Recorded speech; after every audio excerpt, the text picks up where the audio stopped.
lot of the immigration rules. A lot of immigrants are coming in on the boats, and predominantly they're coming in from Middle Eastern Asian countries. But why do you need to make this an issue of skin colour, Gary, when you've just come on the radio to agree that, of course, not all black people cause problems, or all Asian people, and indeed some white people cause problems too? Why do you need to make it about skin colour? What is going on, everybody? Alex here. Grab your popcorn, because what you are about to hear is a man drive 4 hours from Essex to Middlesbrough to protest black and Asian people, and then spend the next 10 minutes accidentally agreeing that everything he believes is completely made up. His name is Gary. He got his statistics from the internet. He cannot name a single source. And by the end of this call, he is admitting that no, it is not actually all black people. It is not actually all Asian people. And yes, white people cause problems too. So what exactly did Gary drive 4 hours for? That is the question Tom Swarbrick asks. Calmly, precisely, without ever raising his voice. And the answer Gary gives tells you everything you need to know about how this kind of hate actually works and where it really comes from. If you want commentary that goes beyond the clip and gets to the real truth underneath it, subscribe to Alex Takes right now, because that is exactly what we do here. Let's get straight into it. Turn it up. Gary's a first-time caller in Harlow. Gary, you were involved? Yes, mate, I'm involved. Talk to me about where and when and how. Middlesbrough. I went up there, I travelled up there from Harlow in Essex, where I'm originally from. So I travelled up there to see, to actually demonstrate my problems of why all this is going on. That's the problem. Right, you drove? Yeah, I drove up there, yeah. You drove from Harlow to Middlesbrough and back to take part in the protest? Yes. Right, and what is it that you wanted to protest against? Basically all the boats coming in, all the immigrants coming in, causing problem, causing grief. That's what I'm protest about. That's what I'm fed up of, really. Which people are you thinking of when you go on these protests? Asians. Asians? Yeah. Right, so all Asians are who you're thinking of when you think of the people causing all the problems, all the immigrants? Asians and black people. Right. So you drove from Harlow in Essex to Middlesbrough to protest against black people and Asian people. Basically all non-white people is what you're saying. Yeah, because they're the main issue.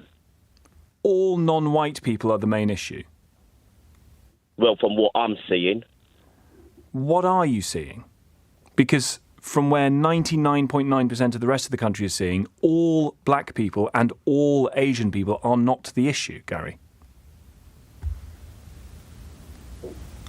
Well, from what I'm seeing, from the problems that's going on from South, look at Southport, look at the Manchester airport incident, you know, who's starting all the grief? And the colour of their skin is what you think is the main driver of that? Well, they don't know any order. They don't have any order. And who's they? Sorry, the they is, again, all black people and all Asian people. And the black people and the Asian people who you come into contact with in Harlow, do you accuse them of being as apparently violent as the people that you've seen being violent who also have that skin colour? No. So it's not all black and Asian people then, is it? No. Right. So when you went up from Harlow to Middlesbrough to protest all black and all Asian people, you don't actually mean that, do you? You mean something else. Well, that's what I mean. Those are the main culprits. Of what? That's what I mean. The main culprits of what? Causing a lot of grief. And there are no white people who have caused a lot of grief? Like, for instance, the people going to protest in some parts of the country like Middlesbrough? Well, they're just protesting their anger. But again, sir, they're also causing a trouble, aren't they? Those white people protesting their anger. They're also burning shops, looting, kicking people's heads in, throwing bricks at the police, aren't they? So are they also causing trouble? Yes. Right. So it's not just that non-white people cause all the trouble. We agree that white people cause trouble too, don't we? Yes, So we do, yeah. what did you drive up from Essex to Middlesbrough to do again? To demonstrate my anger towards what's going on with a lot of the immigration rules. A lot of immigrants are coming in on the boats, and predominantly they're coming in from Middle Eastern Asian countries. But why do you need to make this an issue of skin colour, Gary, when you've just come on the radio to agree that, of course, not all black people cause problems, or all Asian people, and indeed some white people cause problems too? Why do you need to make it about skin colour? I'm not making it about skin colour, but they're projecting the wrong image. You rang up and said the reason you went on this protest is to protest against black people and Asians. All blacks and all Asians is what you said. Well, 95% of them are problematic people. How did you get to 95%, sir? It's been proven statistics. Where? Who? Show me. Tell me. You got in the car and you drove all those hours up to Middlesbrough to go and protest something that you can't evidence, for which there is no evidence to say they're 95% of the problem. Well, this is what I've read. Where? On the internet, I've read it. On the internet, I've read it. And do you take what you've read on the internet that 95% of black and Asian people are the problem? You take that as a fact? Well, that's what I think. Yeah. And why do you think that? Because you believe it. Because look at Southport. Look who was the culprit in Southport? Who was the culprit in Manchester? Well, actually, arguably, a culprit in Manchester was a white police officer. No, but who started it? That's the problem. And you know who started it? Yeah, I saw the video. Right, but that's also not proof, is it? Because there might have been a video before the video that you've seen, the conversation of which we're not party to because we weren't there. Gary, let me ask you this. Do you think you were born racist? I'm not racist. Because I think you are, sir, but I don't think you were born racist. I think you've grown into your racism, and your racism has led you to drive, in this case, from Harlow to Middlesbrough, to go and protest at something that is unevidenced and not true, which you agree is unevidenced and not true. I'm trying to protect England. From who?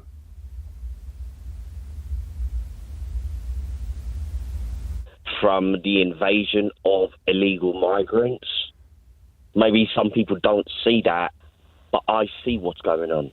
Well, with respect, I think what you see and other people not seeing I think people see what you see but don't come to your conclusions, Gary. There is a problem with small boats arriving. I think that is a problem, and that has to be dealt with, and successive governments have told you to stop the boats. But nobody, Gary, has said that the problem is all black and all Asian people. Well, that's my view on it. Do you ever think that you might be wrong? No, I'm not wrong. Right. All my mates think like me. Yep. There can be lots of racists. All my mates think like me, and all my mates are prepared to do anything to stop it. Are some of your mates Asian or black? No. Right. And when you come into contact with various services, the NHS or your dentist or your doctor or whoever, or the person serving you at the till in the shop, and they're not white, do you think they are lawless as others are? I don't know what they're doing.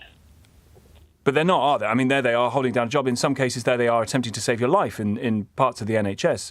God forbid something awful were to happen to you. You might have a black doctor, a black woman, black man trying to save your life. Would you worry about that? No. So it's not all black people then, is it? No.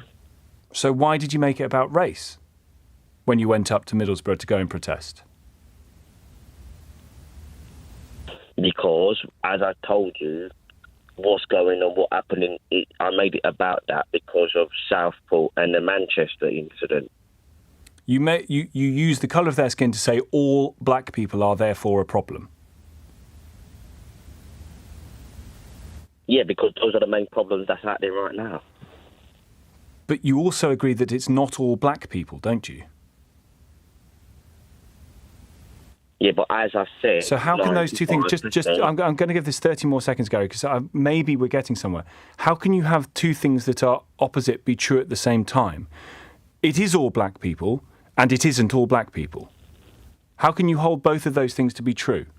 Either it's one or the other. Which do you think it is?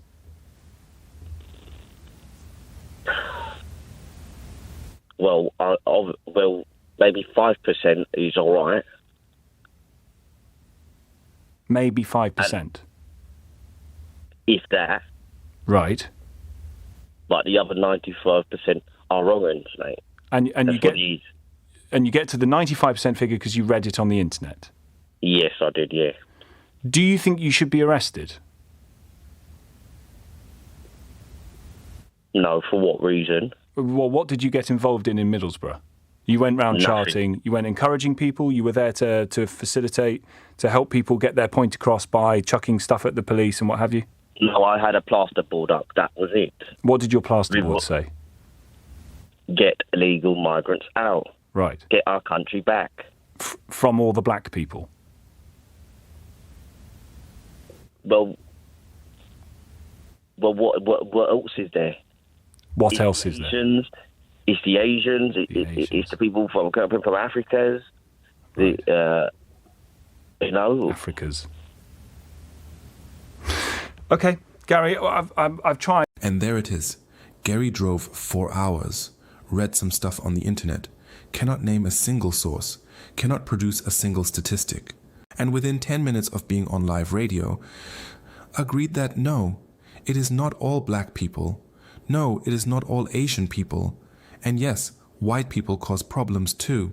So what exactly did Gary drive 4 hours for? That is the question that should haunt every single person who watched that exchange. Because Tom Swarbrick did not just win a debate.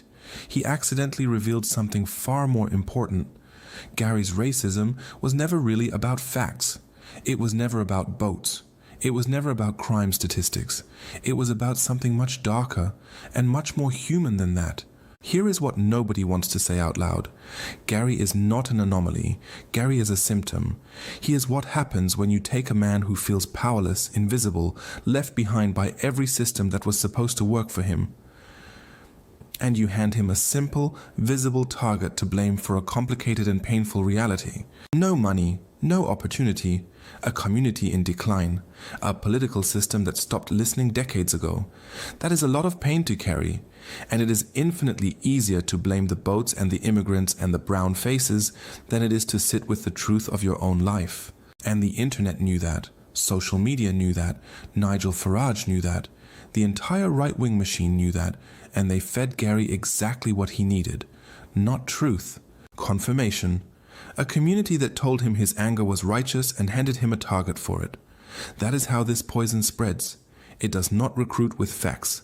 It recruits with belonging. Watch what happens when Tom corners him with pure logic. A black doctor saving your life? Would that be a problem, Gary? He stutters. He doubles down, because if Gary lets go of the racism, he has to confront something far scarier, that the real sources of his misery have nothing to do with black and Asian people at all. That is too painful, so he drives 4 hours to Middlesbrough instead. And here is the bigger picture that people are missing. This is not just Gary. This is the exact same psychological blueprint running all the way up the chain, from the angry man with the placard all the way to Nigel Farage, whose entire political career is one long revenge mission against every establishment that ever rejected him, all the way to Donald Trump, rejected, humiliated, desperate for dominance, weaponizing other people's pain to feed his own. The pattern is identical. The scale is just different. Tom won the logical debate. But logic was never going to reach Gary. His beliefs are not a political position. They are an emotional shield for a life of quiet desperation. And that is a far more complex and dangerous problem than anything Gary read on the internet. The real question is not what do we do about Gary. The real question is what do we do about the system that created him? And the politicians who keep feeding him petrol instead of solutions. Subscribe to Alex Takes right now and share this with someone who needs to hear it, because understanding how this hate works is the first step to stopping it. Stay sharp, everybody. Alex out.